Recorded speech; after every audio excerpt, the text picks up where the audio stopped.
प्रश्नावली 10.2 का 5वां प्रश्न है, सिद्ध कीजिए कि स्पर्श बिंदु से स्पर्श रेखा पर खींचा गया लंब वृत्त के केंद्र से होकर जाता है।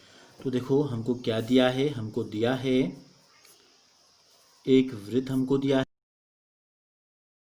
बिंदु है हमारा P। तो इतनी चीजें हमको दी गई हैं, एक वृत्त, एक स्पर्श रेखा और एक स्पर्श बिंदु। हमें सिद्ध क्या करना है, हमें यह सिद्ध करना है कि स्पर्श बिंदु से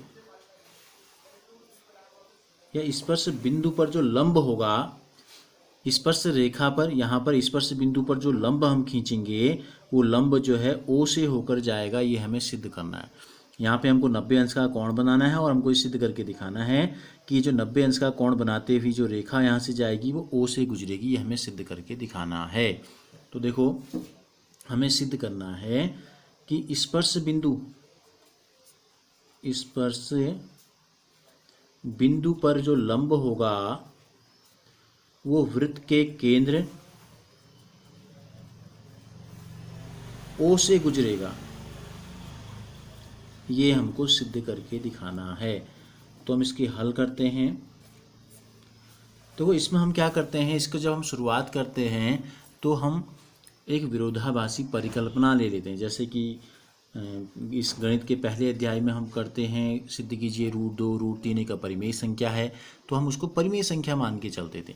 वही चीज़ हम यहाँ भी करते हैं। हम ये मान लेते हैं कि जैसे ये वृत्त का केंद्र O है, ऐसे इसके आसपास एक बिंदु हम ले लेते हैं। माना ये बिंदु हमने ले लिया Q, और हम ये कल्पना करते हैं कि ये P पर जो लंब है वो Q से होकर जाता है। P पर जो लंब होगा ये कहाँ से गुजर रहा है, Q से गुजर रहा है। तो P पर लंब है कहा तो हमने क्या होगा, ये हो गया। तो इससे पहले हम उपतत्व में ही हम ये ले लेते हैं रचना। हमने रचना कर ली, क्या लिया हमने एक बिंदु ले लिया, एक बिंदु Q लिया हमने वृत्त के अंदर।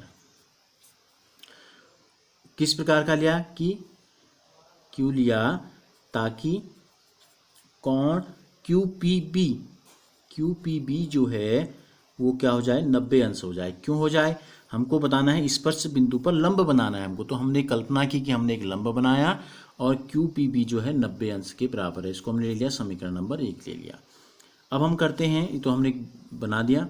अब देखो जो परिमेय हमने आपको बताया था 10.1 परिमेय, वो परिमेय क्या कहता है कि वृत्त की जो त्रिज्या होती है, वृत्त की त्रिज्या, अब त्रिज्या कहाँ से गुजरती है, हमेशा त्रिज्या तो होती है केंद्र से परिधि को मिलाने वाली रेखा।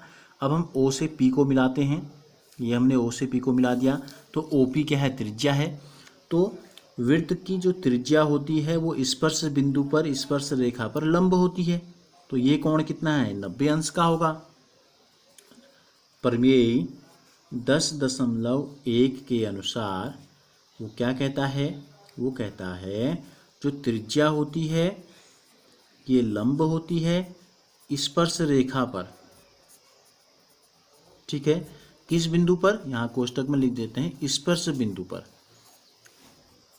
ये स्पर्श बिंदु था जहाँ पे वृत्त इसको टच कर रहा है। तो लंब है, तो लंब का मतलब क्या है, इसका मतलब है कोण OPB जो है, कोण OPB जो है लंब होगा तो ये भी 90 अंश हो जाएगा। समीकरण नंबर 2 हो गया। अब समीकरण 1 और 2 की तुलना करते हैं। देखो ये भी 90 है और ये भी 90 है, तो इसका मतलब क्या है, इसका मतलब ये हो गया कोण OPB जो है वो कोण QPB के बराबर है और दोनों का मान जो है 90 अंश है। अब आकृति को आप देखिए, चित्र में क्या दिखाई दे रहा है भाई, ये कोण जो है हमारा 90 है। अब दूसरी लाइन जब 90 से बाईं तरफ इधर आ रही है, देखो ये 0 है और ये 90 है। जब हम 90 से 0 की तरफ बढ़ेंगे तो जो लाइन हमको दिखाई दे रही है डॉटेड रेखा में, ये 90 से के बराबर हो सकती है या 90 से बड़ी हो सकती है या 90 से छोटी होगी। भाई जब हम 90 से 0 की तरफ बढ़ेंगे तो इसका मतलब क्या है कि ये कोण जो होगा, ये वाला कोण 90 से छोटा होगा। क्या होगा, तो इसका यहाँ इस समीकरण नंबर 3 में 1 और 2 से हमको पता चला है कि दोनों बराबर हैं। जबकि हम आकृति से जब हम देखते हैं तो हमको ये पता चलता है कि कोण QPB जो है ये छोटा है कोण OPB से। समीकरण नंबर 4 ले लेते हैं। जो आकृति हमने बनाई है, इस आकृति से हमको ऐसा महसूस हुआ कि QPB जो है ये वाला जो कोण है ये 90 से छोटा है। अब यहाँ ये बराबर आ रहा है, यहाँ छोटा आ रहा है, तो ये क्या है, कंट्राडिक्शन पैदा हो रहा है, एक विरोधाभास पैदा हो रहा है।